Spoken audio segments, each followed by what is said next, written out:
Everybody, Brandy here doing my comments for my Stampin' Studio today. Today I'm really excited to show you all this new technique that I just learned and I am so in love with it.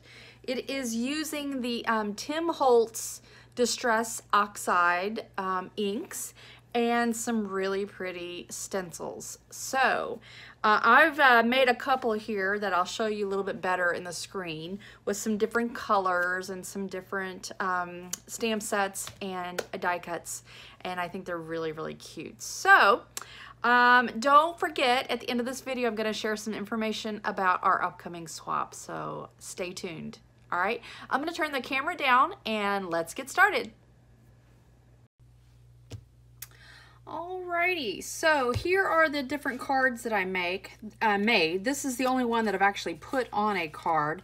The rest are just card fronts, but I thought I'd give you a little look here.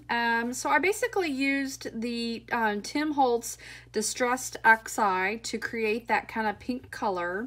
And then I used the My Favorite Things stamp set that says Because You is the name of the stamp set. And, ooh, that's a little bit shiny there. I embossed I Love You on a vellum heart and then just glued the die cut down. These next couple cards, which is the ones I'm going to kind of recreate here on this video, is using a different stamp set. And, of course, I don't have it in front of me. Hold on one second. Okay, so this one is also from My Favorite Things, and it's called Good to Wine. Both of these come with a coordinating die, and let me just kind of move this out of the way. So we have both of these stamp sets, and then the Because has its own coordinating die actually, not the cut itself. Ooh, I can't talk today. And as you can see, I really used this one. I need to clean it up a little bit, but it makes the word because right there. It's really pretty. And the other one is the word cheers, and that coordinates with this set, which is A Good Time to Wine. So both of these sets and the die comes from My Favorite Things, and I will place a link down below where you can find the products that I use in this project. Now, couple things that you're going to need to have in addition to whatever stamp set you want to use, because basically you can. What the technique that I'm going to be showing you today is how to make this stenciled background look, and it's really, really easy. I'm going to make one that is just a solid color, and this is probably going to be the easiest one to make. And then I'm going to make another one that's got multicolor in it, so you can kind of see how I blend those colors together. But you can use whatever stamp set, whatever die cut die you have to make these kind of cards. Are really nice. And basically what I did was I trimmed this down, put it on a piece of white Nina Solar White paper, and then I'll go ahead and I'll adhere that to the card base to make the actual card. All right, so here are a couple things that I need to use in order to make this. One is that you probably want to get some sort of very smooth surface to work on. We're going to be using the Distress Oxide inks, and they can be a little bit messy. Oh, my head is just really making a little shadow there. I'm going to try to stay out of that so you can see a little bit better. Boy, is this shiny. Anyway, so I really want the Tim Holtz Glass Media Matte, but I didn't have the funds to purchase it, so I went ahead and bought this Ranger craft sheet.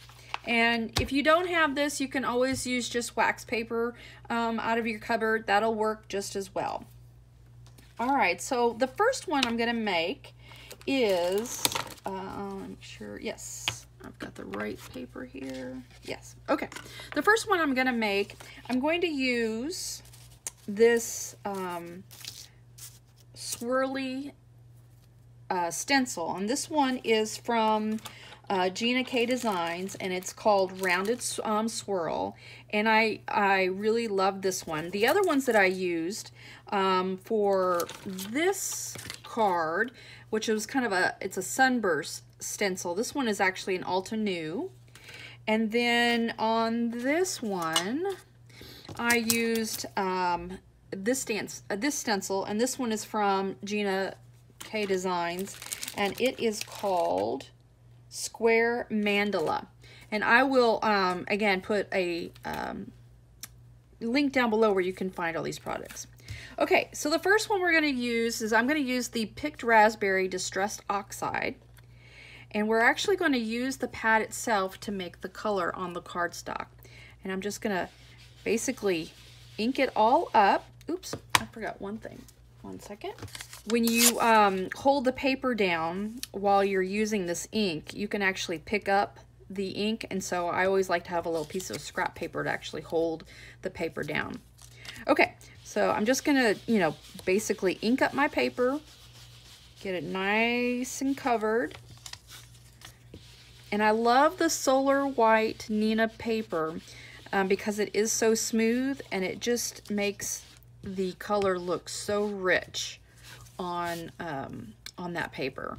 The ink is just, it goes over very smooth. And as you can see, all I'm doing is creating round circles just to kind of blend that ink in. I'm just using the entire pad.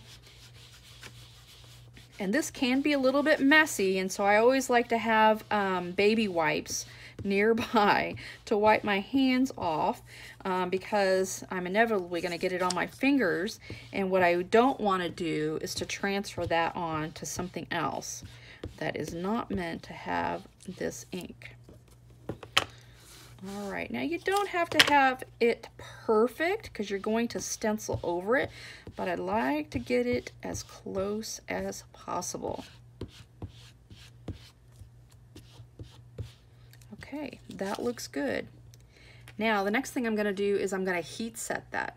So let me get that set up and I'll show you what I mean. Okay, so I don't really want to touch the paper with my fingers because I'm going to transfer oil from my fingers and probably lift up that ink. So I'm just going to use my reverse tweezers and I'm just going to put some heat to it and just basically kind of dry out that ink.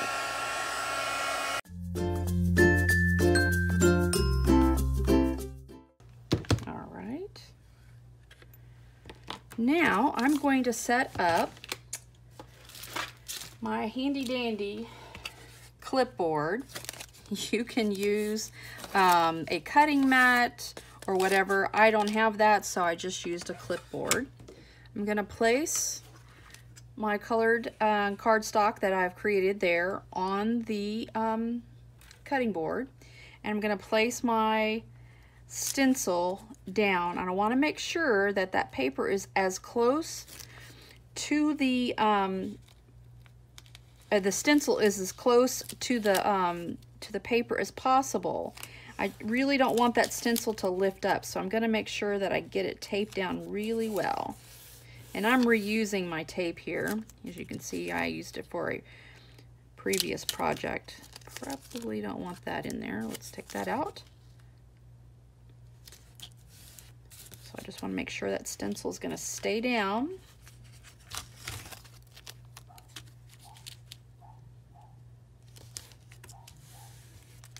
I don't know if you guys can hear, my dogs are barking upstairs.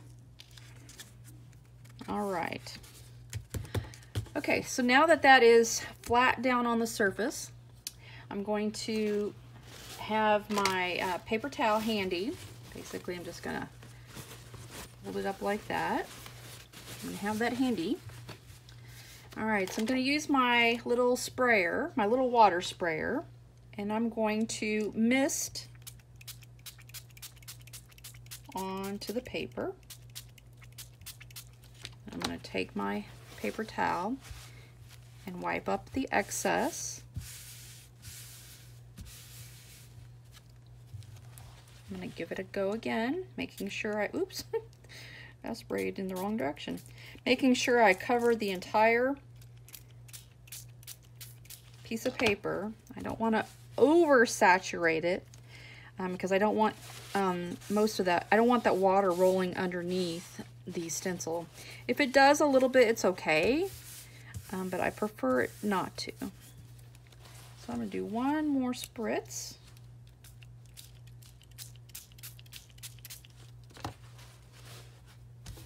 Again, wiping off that excess.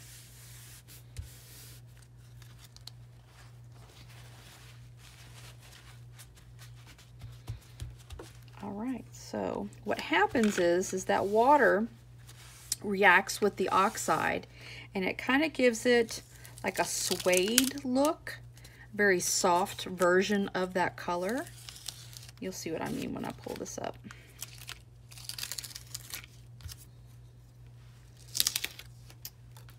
Isn't that pretty? Look at that. All right, now I need to set it again with the heat tool.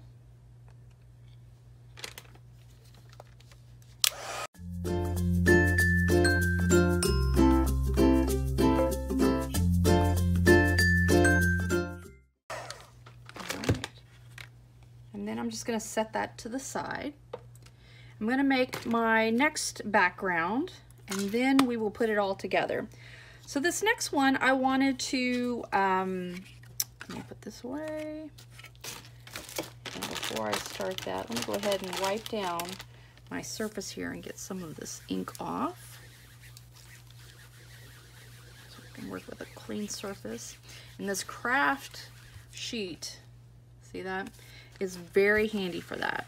Like I said, the glass craft mat that Tim Holtz has is really nice, and I hope to have that soon. But in the meantime, this does wonders. Okay, so I want to blend two colors together to kind of give you that kind of blended look. What you're going to need is you're going to need a blending tool and a blending sponge. And I'm going to try to figure out how I want to do this. I think I want to use my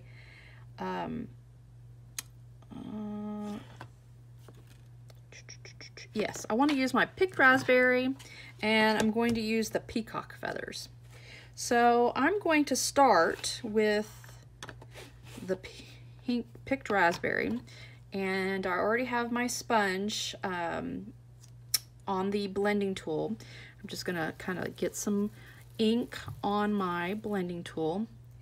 And this is where the craft sheet really does come in handy, because you want to start your blending off the page, and you're going to kind of give it maybe a 45-degree angle as you start, and then you'll just start making circles and blending that color in. I find that if you start off the paper, it doesn't show as much of the striations and the lines in the blending tool. Now this part is going to take a long time to do. It is a little bit long of a process. So I'm just going to do this in silence, and then I will fast forward so you don't have to sit here and watch me do the whole thing. All right?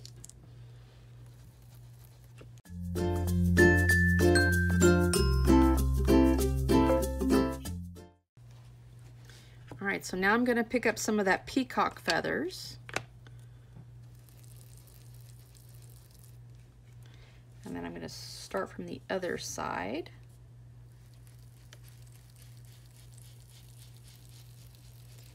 There's really no limit as to how you can blend these together, but it's fun just to try different colors and see what comes out. You can do it lighter, you can do it darker.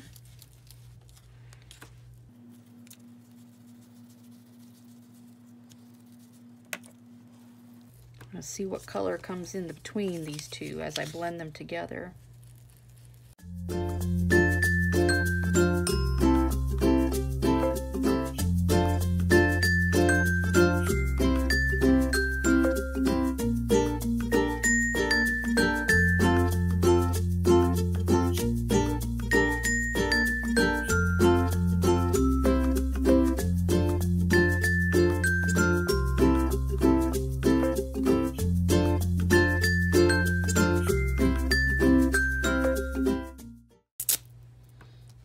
I'm going to use a clean one just to see if it will blend a little bit better.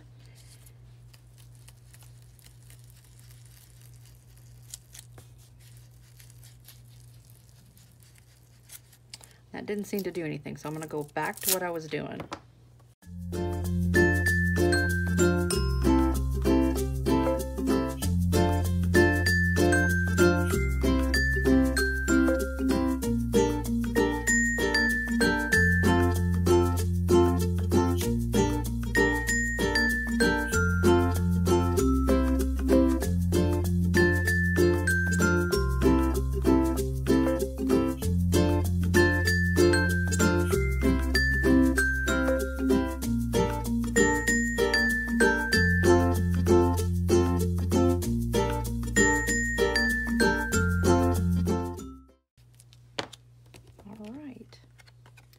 So there is my finished product. All right, let me put this stuff out of the way. And now I am going to decide which stencil I'm going to use. I can either use that one or I can use the Sunburst one. I think I'm going to use that one. I think that will be very pretty. All right, let me bring my trusty clipboard in. All right, so I've got to heat set that first. Okay,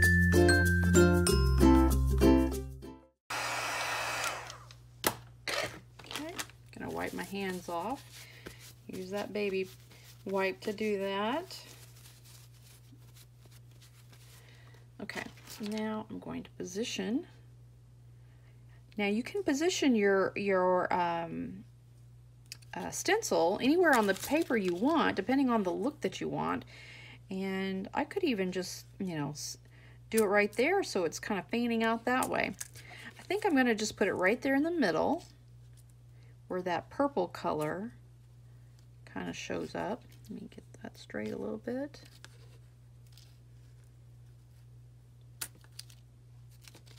There we go. All right, let's retape it down.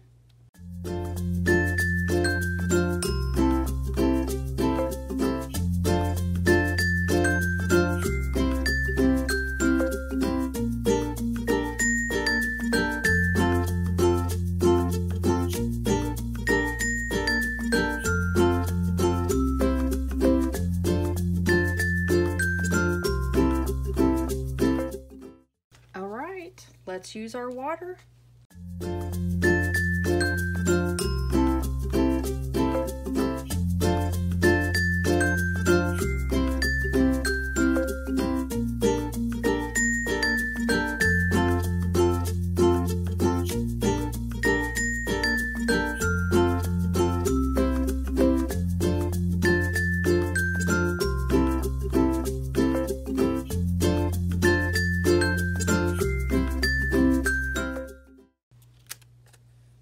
Look at that. That's beautiful. All right. Let me move this out of the way. I'll go ahead and heat set that.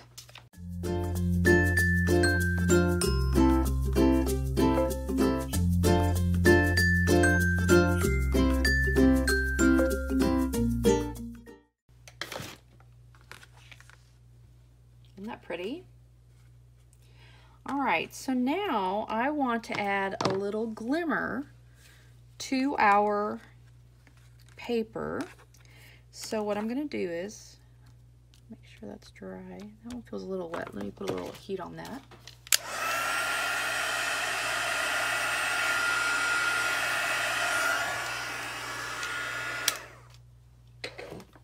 I'm going to use my Wink of Stella just to draw in some sparkle highlights. So I'm just going to paint this on.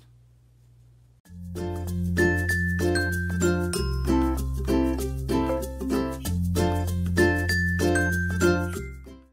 I don't know if you can see that, but it's kind of giving it a little bit of a glimmer. And do the same thing with this one.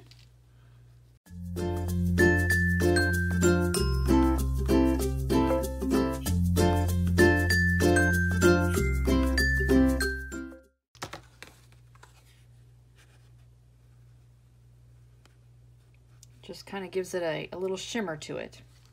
Okay, so let's put these to the side, somewhere where I'm not going to lose them. Okay, so the next thing we're going to do is we're going to have the die cut cut out, and I want to show you a trick on how to get it with the craft foam, because if you were to die cut the word with the paper and then the word with the foam and then try to put those two together later, it's going to be a little bit difficult. So here is the trick that I discovered. So what I'm going to do is I'm going to put some adhesive down. I'm going to put the adhesive sheet down on the black cardstock. And I just basically cut all of this the same size just to make it easier on me. Let me put my glasses on so I can see what I'm doing. I find that it's easier if you come down with the adhesive sheet as opposed to laying the adhesive sheet down on the paper, on your surface, and then trying to line the cardstock up. I think it's just easier to do it this way, but you can do it every way you want. And it doesn't have to be perfect. It just needs to line up in the general area. All right, so the next thing we need to do is we need to take the adhesive sheet backing off of the cardstock, so then we're just left with the adhesive on the black cardstock. We're going to take our foam, we're going to do the same thing. We're going to turn the adhesive down, and then we're going to line it up.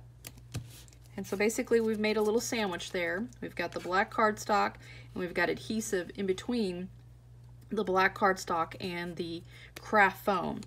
Next thing I want to do is I want to put my die cut down on the cardstock, and I want to tape this down with some washi tape or some painter's tape.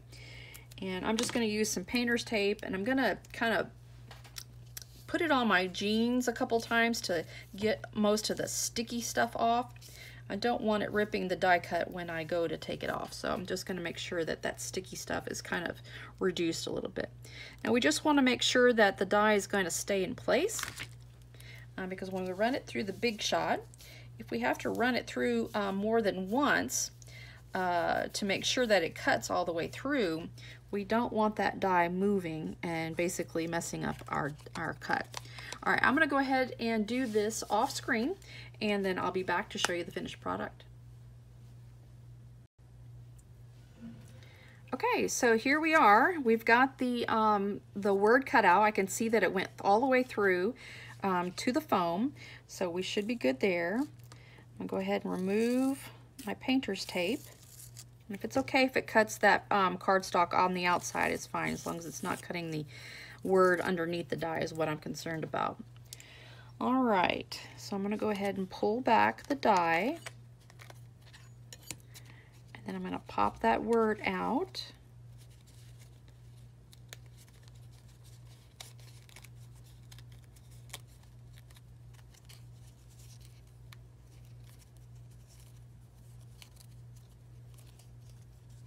Okay, then we're left there. Then I'm just going to use my poker tool. There it is. To poke out those other extra pieces.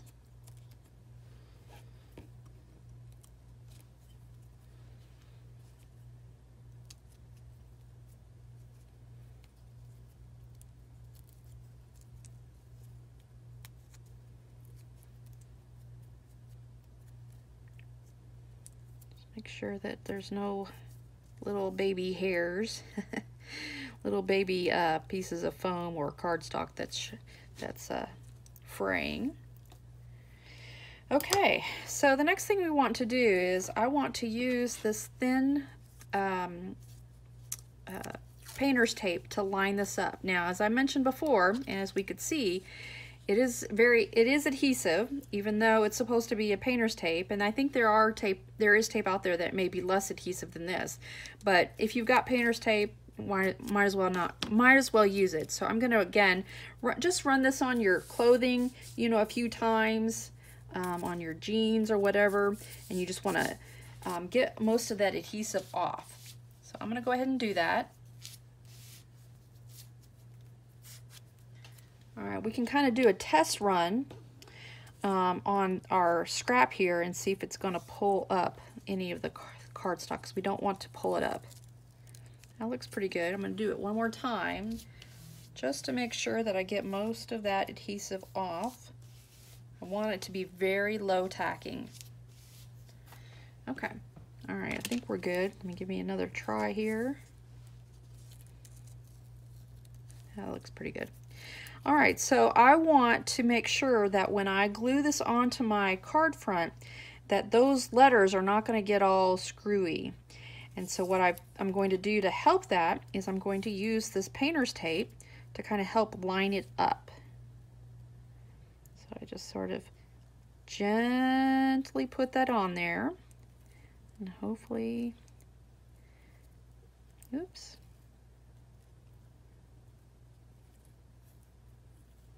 All right, so that'll help me line that up. So I can take the tape and basically turn this over, and I can put glue on the back side to actually glue this down. Now, let me get my finished project here. I'm going to use this one here, and just so I can figure out where I'm going to place it, I think it's going to go right about there. Now, I'm going to use my Gina Connect glue, because it is a wet glue, it's repositionable, and I love this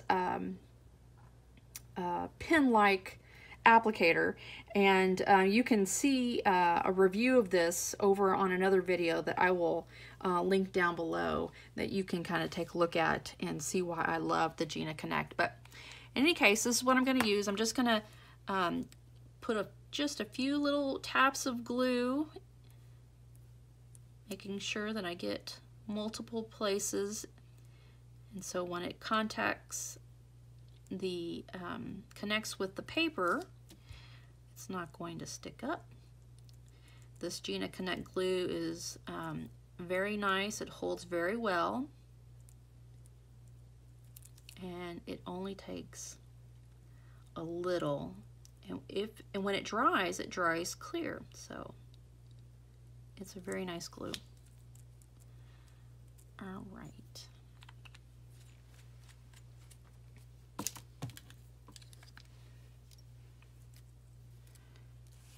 Okay, so I just hold the tape, and then I can position it to where I want it. And then I'm going to pull that tape off. Make sure that that's coming in contact with the paper, and I can put a block on it to kind of hold it down for a bit and wait for that to dry.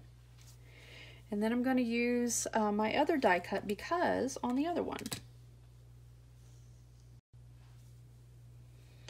Okay, so I'm going to do the same thing with the word because. I'm going to use the same piece of tape because I already know that I've got it well unsticky, if that's a technical term. All right, get that straight. I'm going to put some of that Gina Connect glue down.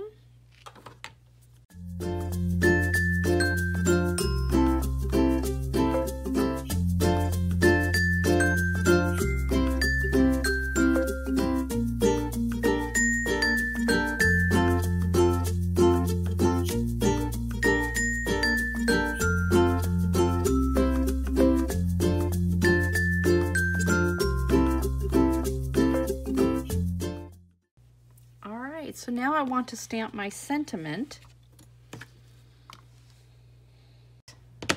and I am going to use for my because card, you make my heart happy. And I'm just going to pick that. Oop, what am I doing here? Oh yeah, okay, I'm going to pick that up.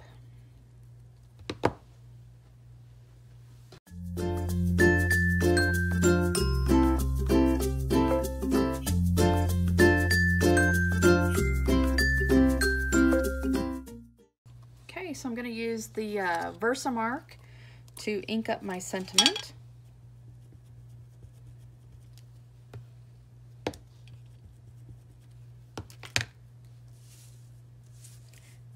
And then I'm going to stamp it. Let's see, I want that to go right there.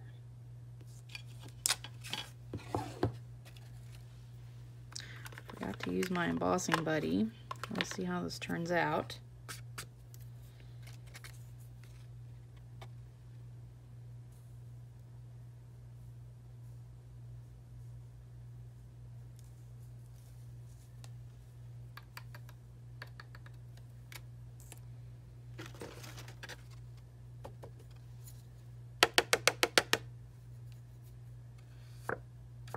All right, let me go ahead and heat set that.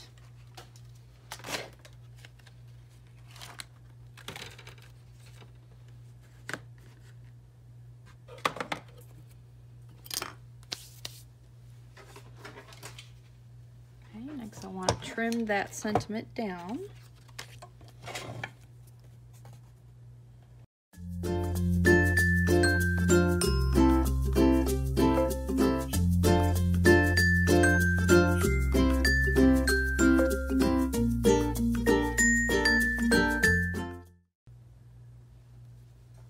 And then I'm going to just trim off a little tail on that.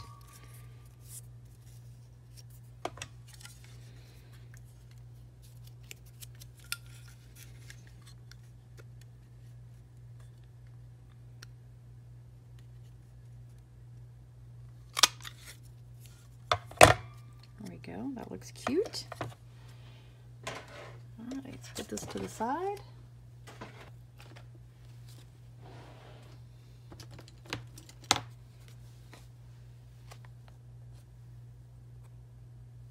Okay, so I'm just going to use some of my small dimensional dots, and I have run out, so I'm just going to use the edges and cut them down.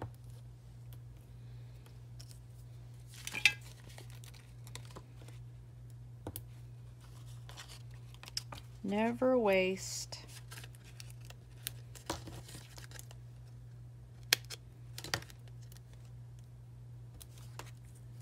Okay.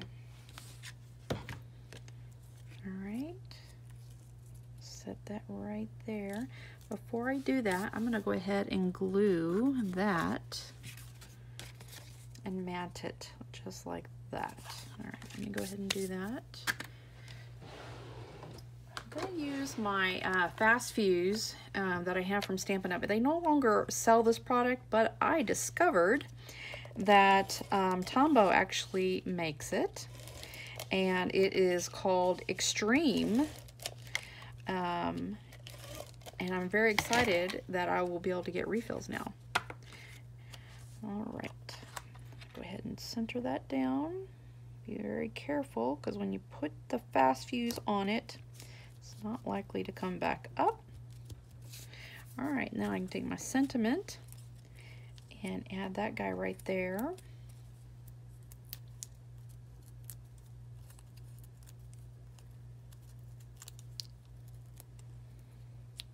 Oops.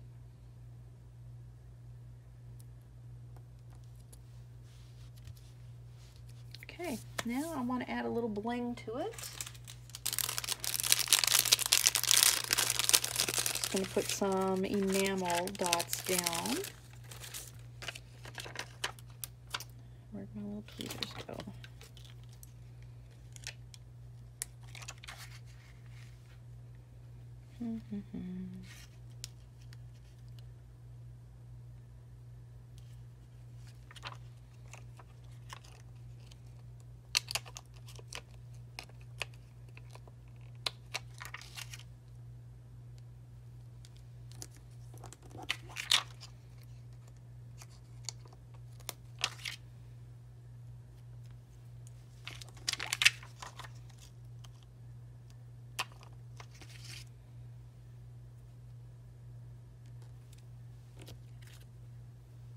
All right, there we go.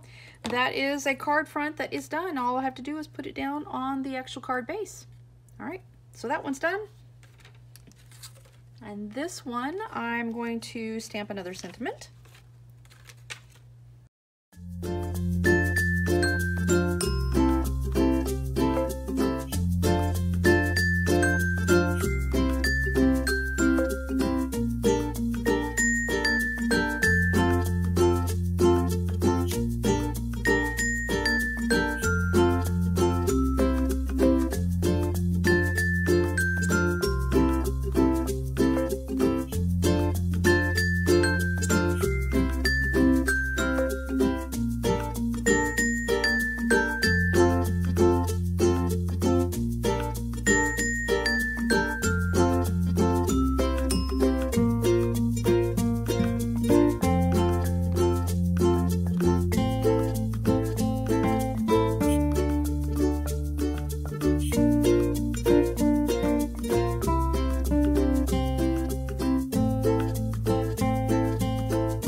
All right, well, here are the 2 card fronts that we made today. Isn't that pretty? I love this technique. I think they're so awesome. All right, let me flip the camera up and we will finish this out. I hope you enjoyed this tutorial. I know I enjoyed making it. I'm in love with distressed inks and distressed oxides, and making beautiful backgrounds, blending them and using stencil and water. And I can't tell you how excited I am about trying out all these new products, and well, they're new to me anyway, and I'm so happy that you are on this ride with me. So if you thought this was helpful, and I hope that it does inspire you to create your own beautiful card, please do hit the like button. And also, if you want to be subscribed to my channel, please do hit the subscribe button. That way you get notified every time I upload a new video. Now, don't forget, we've got our colored theme card swap that's coming up. They are due to me by February 9th. A card swap is basically when you make 5 cards all of the same design, centered around some sort of theme. And the month of the month of February, we are doing red, pink, and purple. So any of these cards actually would qualify me, but I will use that for my swap. Anyway, you can find the guidelines and all of the instructions for the swap down in the link below, or wherever you're viewing this, you will find that link. And yeah, we'd love to see all of your cards, so please do participate. All right, I'm gonna wrap up for now, and I'm gonna finish these cards off and make sure they get sent to my favorite person. All right, life happens, I comment, stamp me some love, take care, bye-bye, see you in the next video.